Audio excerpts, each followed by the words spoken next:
By the mid-1990s, Tasmania was the only state in Australia in which consensual sex between two men was unlawful.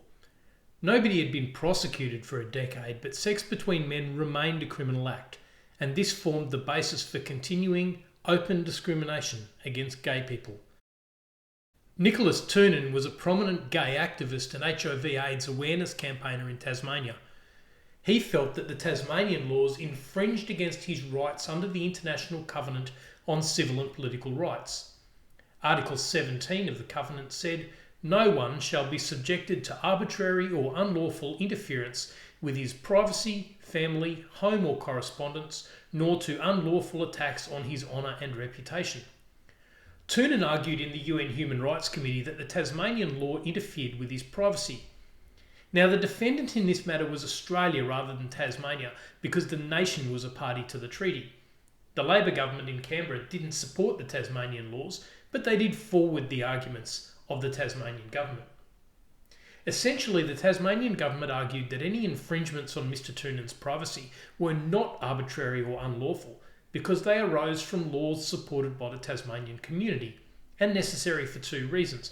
The first was to prevent the spread of HIV/AIDS by decreasing the amount of sex between men, and the second was that it was appropriate for laws to reflect the morals and social mores of the Tasmanian community, which at that time was said to exclude tolerance for homosexuality.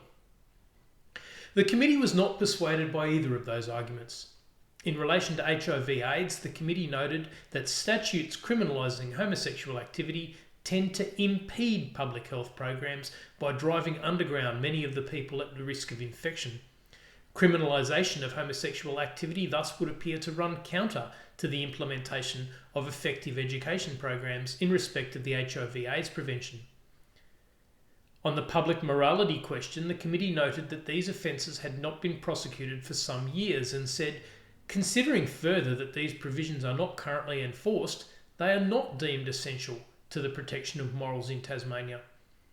The committee concluded that the laws did infringe Mr. Toonen's rights.